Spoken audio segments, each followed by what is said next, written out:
Tracy from Alive here. Tonight I'm going to be going over Chapter 3 of Dr. Jensen's book, A Guide to Better Bowel Care.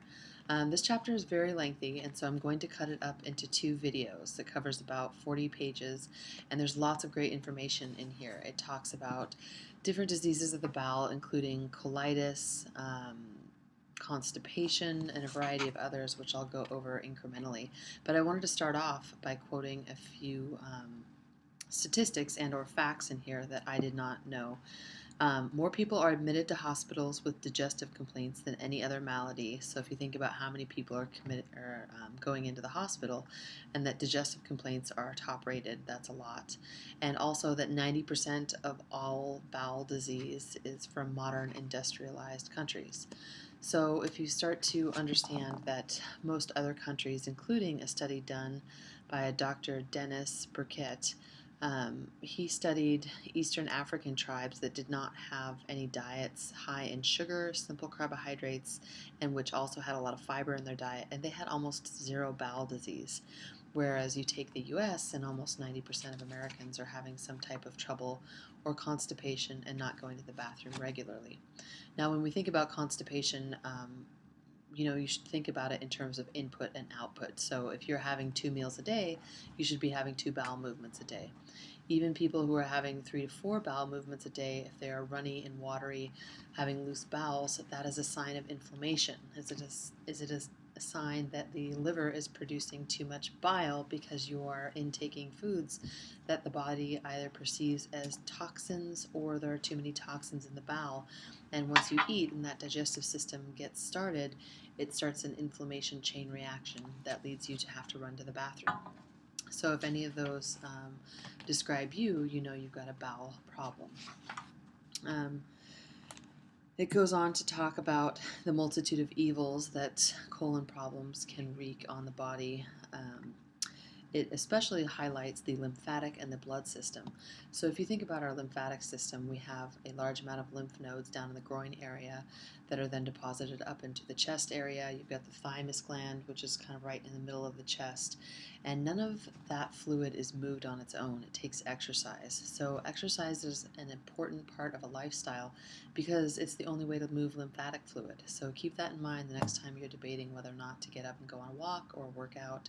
Very, very important for the lymphatic system. Also the blood. You've got a very large portal vein in your colon that runs up into the liver where the liver will detoxify it. If you have a consistent amount of bacteria and toxins in the gut that should not be there and or are not moving out very quickly, it continues to putrefy and causes stress in the liver, which leads to weight gain and numerous other issues that may be seemingly unrelated to colon problems. Dr. Jensen goes on to describe a study done by Dr. Dennis Burkett, which I mentioned earlier. For any of you looking for a good read, that would be a great place to start. He was a famous surgeon, and he told a group of 200 prominent American physicians that problems such as obesity, diabetes, hiatal hernias, appendicitis, diverticulosis, colitis, polyps, and cancer of the colon are not heard of in any East African countries and civilizations. So that would be a great read as an add-on to this if you're following along at home. He goes on to talk about laxatives. Did you know that $350 million are spent annually on laxatives? That is so much money. And what that does is exacerbates a problem because it leads to muscle tone issues. I see a lot of people who have abused laxatives and it creates a problem. And I'm sure that we've all used laxatives at one time or another, but I like to differentiate a few other modalities, including colon hydrotherapy.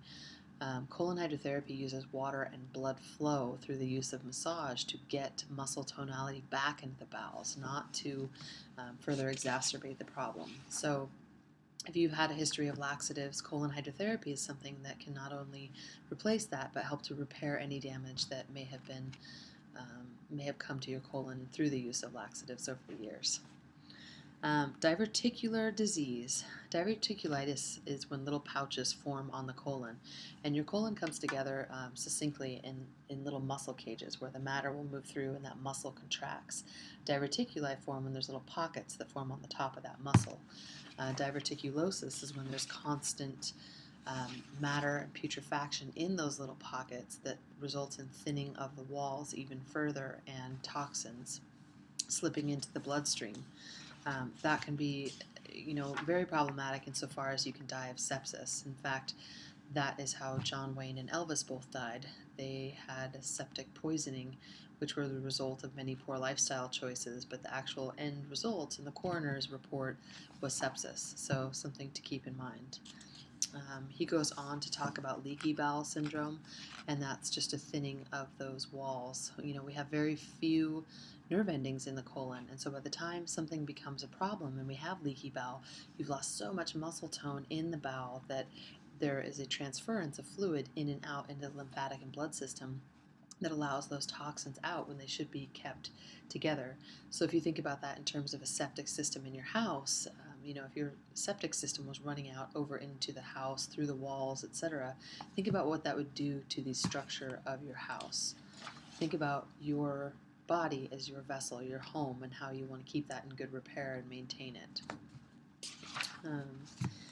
He goes on to talk about 4 items that can reduce the genetic propensity for weakness. So when we're formed in the womb, we may have a weakness that begins, and what happens throughout the course of our life is if we already have a weakness in one area, say your lungs, your lymphatic, your colon, that is going to, from a go-forward basis, always be a point of weakness. And so as it pertains to the bowel, Dr. Jensen had these 4 tips, which I'm going to end on, and I thought they were great. 1, in order to reduce the pressure from gases associated with imbalance in the intestinal flora, you want to make sure and answer nature's call on demand. So go to the bathroom when you have the first urge. And if you live here in the Tri-Cities and work anywhere out in the area, I have been told that that's a big problem because there's not a lot of areas to go to the bathroom. So you're going to want to try to time your meals so that you're not at work having to hold it in, because that can really cause a lot of problems for your bowels. The second one, squatting to avoid the pressure on the anus and the sigmoid colon created by using a modern toilet. When we sit on a modern toilet and don't squat, it puts our rectum at an angle that's very difficult to eliminate. If you literally squat on top of your toilet or squat with something under your feet so that you can lean forward, it will put your rectum straight up and down, allowing for the quicker and easier elimination. And then also to put the hands over the head together when you are trying to eliminate in the bowels, because that, while you're bearing down, that avoids exerting force on the delicate part of the rectal tissues. And that can also be a part of ileocecal valve dysfunction. So if you have pain associated on your right side, which is where your small intestine and your large intestine connect, that could be an ileocecal valve tissue issue. And so putting your arms over your head when you go to the bathroom could alleviate some of that strain. I'm going to talk tomorrow about colitis and a few other bowel diseases that Dr. Jensen goes over. I think you've probably all gotten enough for the day. So I hope you can take this information on a go-forward basis, apply some of it to your life. Don't forget to include fiber, diet, exercise are important parts of any bowel healthcare regimen, as well as colon hydrotherapy. And we'll talk more tomorrow. Have a great night.